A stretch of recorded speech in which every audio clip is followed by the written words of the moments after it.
Welcome to Edge Studio 30 Live. I'm John Dioso, the editor of Edge Studio 30. Today we're going to discuss why it's time to replace your cookie-based DMP with unified identity. With the decline of cookies and device IDs, the days of legacy cookie-based DMPs are numbered, but what alternate solutions can provide the necessary scale, accuracy, and control marketers need to grow and future-proof their business? Before we get into discussion, I want to thank everyone who tuned in for our original live show on November 16th. Literally with seconds before airtime, our streaming platform crashed, and the original crew of Action IQ, Zach Van Doren, Neustar's Devin de Blasio, and myself were stuck in the launching pad like Apollo astronauts. So thanks for joining us again. And I want to welcome back Zach Van Doren, Senior Director of Partnerships at Action IQ. Hey, Zach. Thank you. Thank you, John.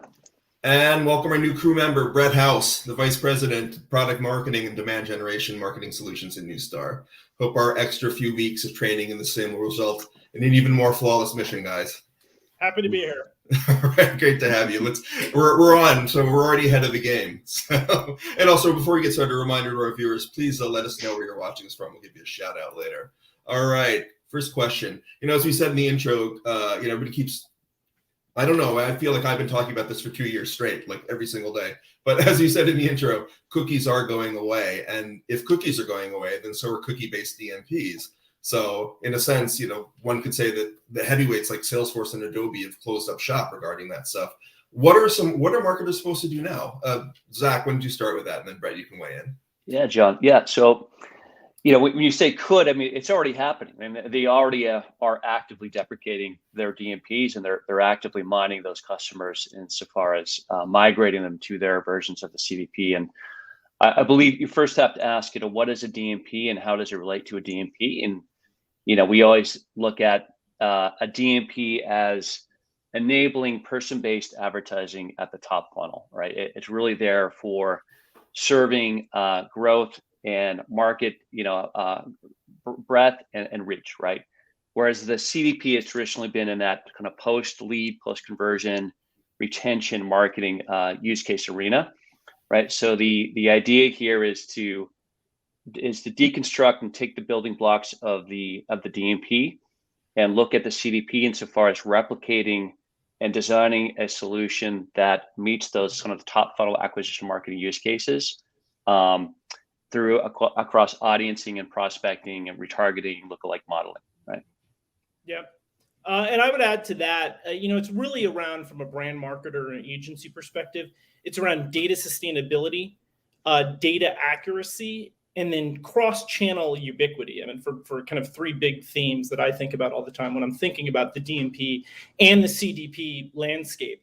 The DMP landscape is obviously threatened by the theme of data sustainability with the deprecation of data as a whole. It's not limited to cookies, it's mobile ad IDs, it's IP addresses, etc. So having that backed with an identity graph, an identity-based data source, right? Obviously, privacy first is critical because you're able to link consumers and their households back to not only their devices, but to more sustainable, more future-proofed identifiers, for example. So your home address doesn't change nearly as frequently, for example, as a cookie ID. Your phone number, your email, those are more persistent identifiers that enable a level of sustainability, especially as they're updated and corrected through data hygiene and related services, can be maintained over time and can be guaranteed to a high degree of probability of accuracy. So that data sustainability and accuracy component is key, and it's something that DMPs really didn't address very well. They were largely built with anonymous third-party data or dependent on that type of data for digital display and programmatic use cases, which are a very small percentage of the total media spend dollars. Programmatic covers about 15% of digital media spend. About 70% or so right now in today's media ecosystem is being spent on direct buys, direct publisher buys, and the walled garden ecosystem. So you've got to be able to have a first-party data strategy in place to address those issues and to be able to reach people outside of just the programmatic and digital space. It's got to go across channels, whether it's email, whether it's out of home, OTT TV, or even direct mail. And without an answer to that, DMPs really weren't sustainable in sort of fulfilling the promise that they originally gave us. Yeah, I mean, I think you're like weighing a lot there. I mean, for past couple of years, we've been talking about this a lot. Like you said, it's not really sustainable. So in a sense, the industry is in a place where a lot of people who may not have that deep of knowledge of it are kind of freaking out a little bit about the fact that the third-party cookies are going away, the DMPs are going away. But you've been saying for a while that it's been an extremely imperfect system to begin with, and you've been actually actively working to come up with ways around that. So here we are, they're just going away, and you've got people need to do this now, but you've kind of been working that in a sense for a few years now, or for plenty of time. So just give a little bit more idea about it. So just to kind of like level set with everybody, what is going away with the DMPs going away, and then what can be gained, by replacing them with, as we said in the title of this panel, a unified identity solution. So Brad, why don't you take that first, and Zach, you can weigh in too. So what's going away is, I think tied back to use case right now, DMPs still fulfill an audience extension, a lookalike modeling, prospecting use case. So they can be the pipes that connect you to a pretty broad advertising ecosystem, the DSPs, the ad serving platforms. So they still serve a purpose to provide the pipes to connect you to the larger programmatic and digital display ecosystem, to allow for scaled prospecting. But again, if that scaled prospecting is based on cookies and other data that is going to deprecate, going forward, or already has, you've still got a problem. You're not going to be able to scale out your prospecting audiences to reach, auto intenders or otherwise. And it's arguable as to whether or not that was very effective in the beginning of the industry, in the early days. Just because I visit cars.com one time in the last 30 days doesn't necessarily identify me as an auto intender, though I would frequently be in that segment if I had that type of action in the past. In fact, I might be part of 35 different audience segments, or 40 or 50 different audience segments with relative degrees of accuracy. So I think we're not losing a whole lot outside of that integration point, some of the activation channels, especially programmatic.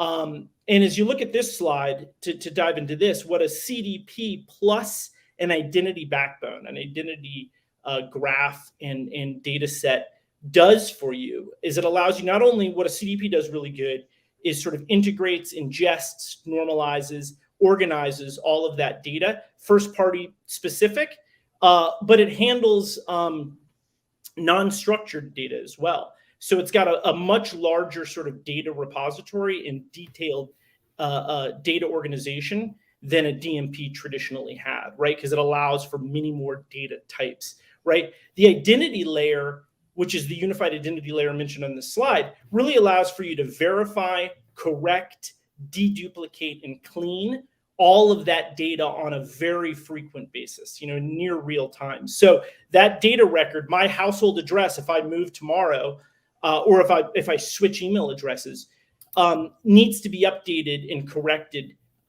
quickly, lest I get a direct mail piece or otherwise that is inaccurate, right? So identity resolution is really about linking all of those things, cleaning them, and then making them usable across the advertising ecosystem, whether offline or on, in general. Zach, you want to add to that? Yeah. And it's really a best of breed approach, John. So it's taking the best of technology and the best of data, bringing that together. And that's the idea of the CDP plus unified identity, right? So the CDP as a newly emerging technology that has highly sophisticated, highly intelligent kind of adjourning UI capabilities. So it allows our marketer, business user to design very relevant, very personalized journeys in omnichannel manner, right? So taking that orchestration, personalization capability as a technology, as a tool, putting that on top of this underlying identity and data framework for, like, i.e. from Neustar, where that is the backbone of this new identity framework, right? So to allow not just personalization relevancy for known first-party data sets, but bringing sort of the kind of the top funnel kind of prospecting, anonymous web personalization, anonymous retargeting, taking those use cases and bringing that to the CDP where those business users can design and affect journeys across the entirety of the funnel, right? From first touch to second touch and beyond. Right? Yeah. And oh, sorry, Brett. Should we call up the next slide? We have a little. If you can walk us through that process a little bit. It's there's a lot going on in that first slide there. I think this one here kind of illustrates it in a little bit more detail. Can you walk us through this? Well, yeah, I can jump in on that, John. So yeah, and this was what we're talking about when we're saying the deconstruction and the rebuild of what are the components of a unified identity plus CDP, right? So, as Brett said, you have to create this first party data foundation, right? And so that is the data collection, and there's different forms of data collection, whether or not it's coming from real-time web or mobile properties and or offline, basically persisted data sources. So you're bringing different processes and tactics of collection into one technical tool. And then, as you mentioned, you're bringing identity resolution to that technical process of ingesting and normalizing and creating that persistent first-party profile, right? Yeah. So, let me double click on that. Because the profile is a component when you compare DMPs versus CDPs, and I came from the DMP space back in the Excelate days. We always talked about customer profiles, but I think CDPs actually bring that notion to life in the sense that you're collecting far more detailed information, PII and otherwise. Think of it as a CRM on steroids into your CDP ecosystem. So your building blocks from a data infrastructure and a data access perspective are much greater than they were with the DMP, because you're dealing with phone, email address, household address, multiple devices associated with the household, all of this historical information that might go back a couple of years. And so you can start to connect the dots with activities that consumers are taking, like past purchase. So you can predict things like purchase propensity, or find people that are similar to them for your lookalike modeling and prospecting strategies. So the identity resolution piece, it's an enrichment angle as well, right? And CDPs were basically ready, built to host and hold all of that information, which I think of as true consumer profiles based versus what was, not truly a customer profile or consumer profile in the DMP of old world. So we're talking privacy compliant and mostly first party data here. Is that that's what's being ingested in here? Yes. Yep. Yeah. And this goes back to the idea of the technology and the data working together, right? So the technology is ingesting and stitching and normalizing, creating this historically persistent and accurate profile. And Neustar, as a data service provider, is bringing addressability and enrichment and TrueSit, like really expanding the knowledge of what you know about that customer, right? So the foundation of data collection, ID resolution, then underpins the business side of this, right? Which is the experiences layer, right? Which is to going across prospecting and onboarding and retargeting and post-conversion, retention and loyalty and servicing and clienteling, the entire spectrum of, first touch, the second touch to lead to conversion, et cetera. And then the optimized intelligence, this idea of closing the loop between the experiences you're orchestrating in the CDP and all the output that's derived from delivering that experience within paid media, right? So impression delivery and ad engagement and conversion and post-click conversion engagement, bringing all that collected data that's usually confined to the multi-touch attribution engines, collecting all that data that's brought together. And when you have that combined identity between the CDP and the attribution framework provided by Neustar, you're able to bring and have a bidirectional relationship between the experiences that are orchestrated in the CDP and the sort of the efficacy of the media outputted from the attribution engine brought together in a very symbiotic way, right? Yeah. And to add on to that, I think this is an illustration of really that customer data lifecycle. with a much better mousetrap, so to speak, built underneath it, which is the CDP ecosystem. And all of this done, when you look at governance, that's done with a privacy first lens. All of the data is pseudonymized before it ever enters a platform so that it's completely anonymous. It's anonymous times X. But all of this entire life cycle needs to be in place from the very beginning, from both your initial data records to the enrichment and onboarding of that data, to the activation, because if you start to deprecate in the beginning of that process, right, which is where DMPs are under threat, it affects every down funnel or downstream process in the marketing lifecycle. And so your analytics end up being highly probabilistic and highly guess-oriented versus highly accurate identity-based analytics has an incredible high confidence interval. I mean, you can say within X percent that this is accurate of true performance across audience, across publisher, across creative types, et cetera. So really, this data lifecycle is an example of how a mature data-driven organization can set themselves up for success. And it starts with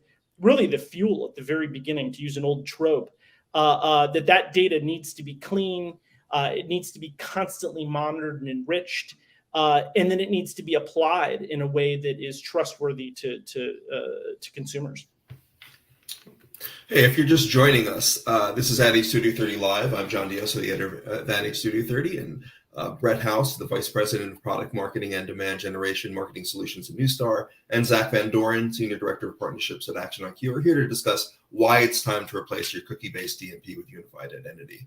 Before we get back to the conversation, I'd like to say hi to some people who've been watching us around the world. We've got Zakir from Bangladesh, Otavio from Brazil, Jessica from London, Penny from England, and John from Washington.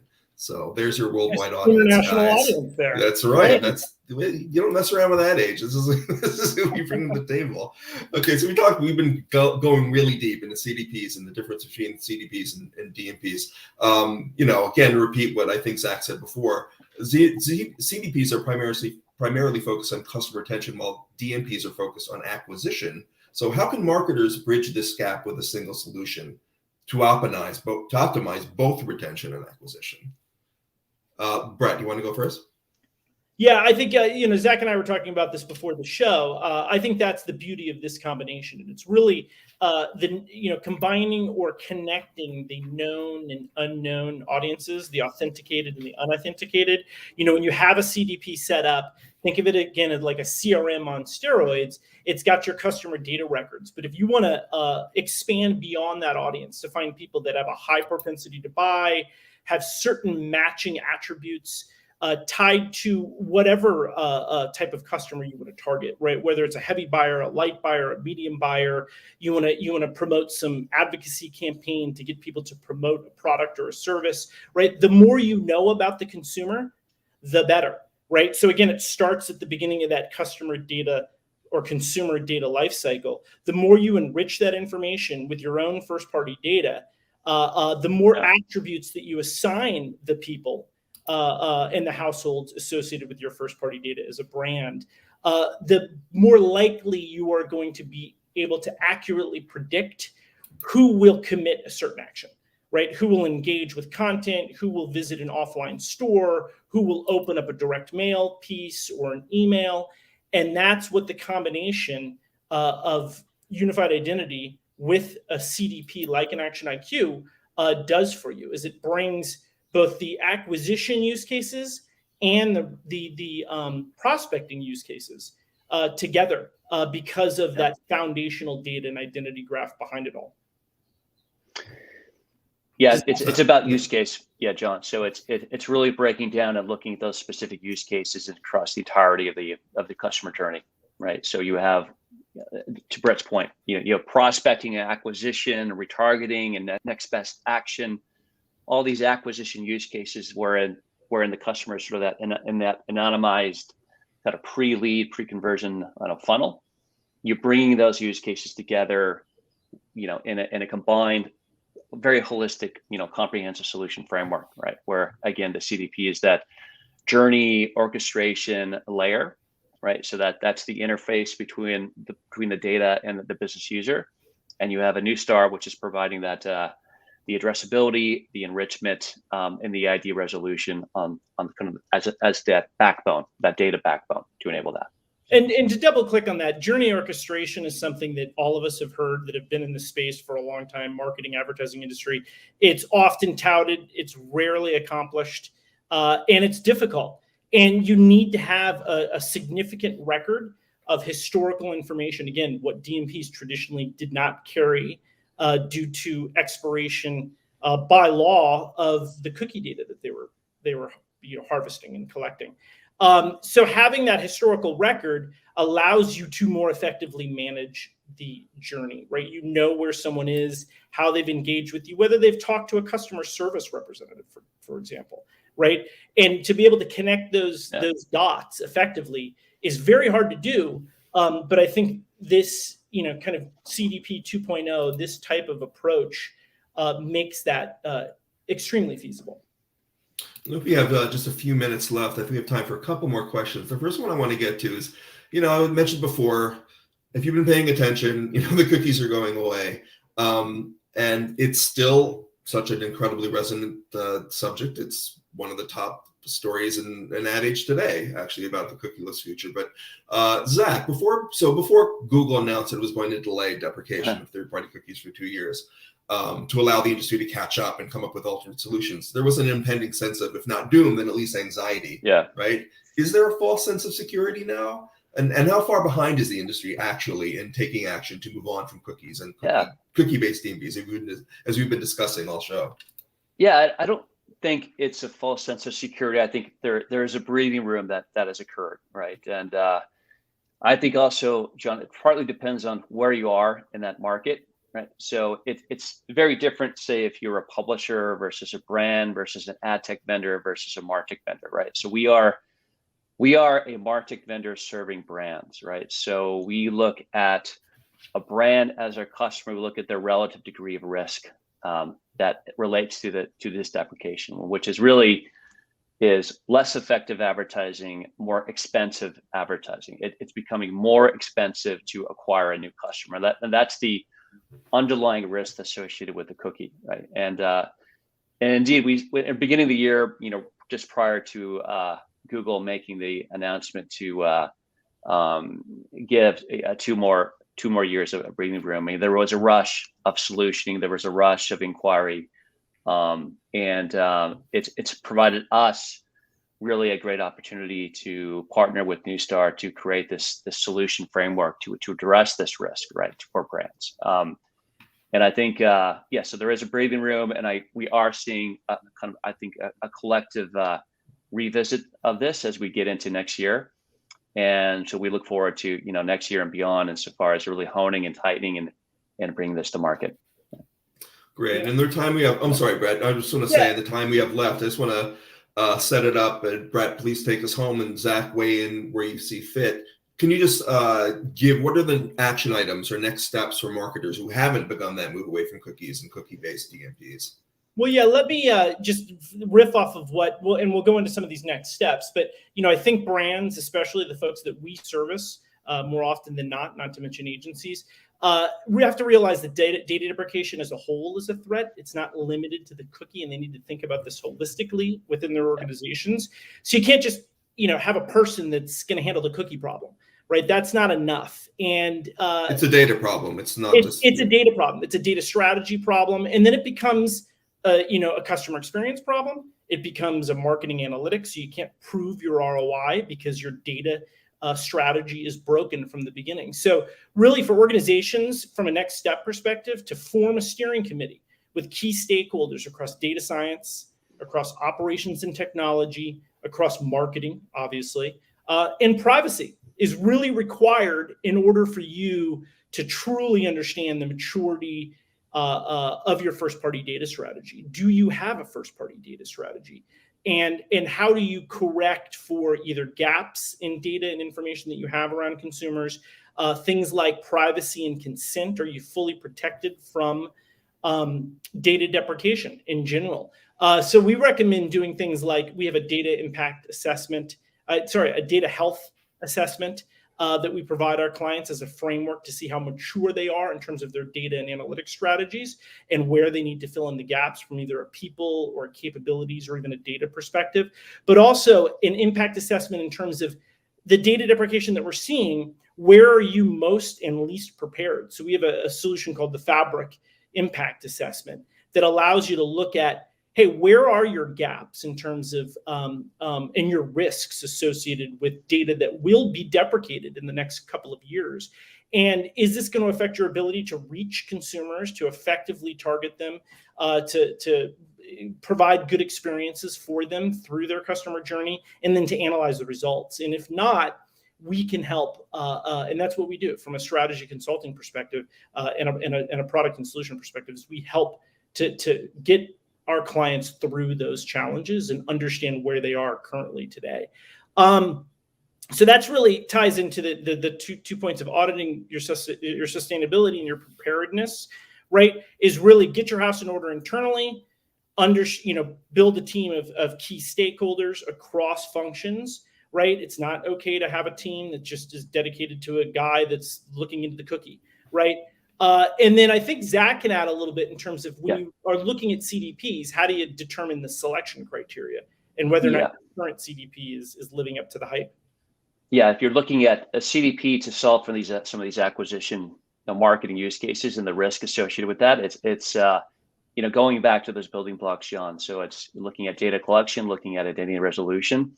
Does the CDP have those capabilities to deliver on addressability and identity for kind of those anonymous acquisition use cases? You really have to hone that in terms of whether it's prepared, if you have one, and or if you're looking for one to basically take over that DMP role. You really got to hone in on those two pieces. All right. Well, guys, I think we're in injury stoppage time, so we've run out of time, but thank you so much for joining me today. A lot of information that we shared with our audience, so thank you so much. Thanks, Zach Van Doren, Senior Director of Partnerships at Action IQ, and Brett House, Vice President of Product Marketing and Demand Generation Marketing Solutions at Neustar. Thank you for joining me. Most of all, thanks to everybody out there. Radix Studio 30 Live, I'm John Dioso. See you next time.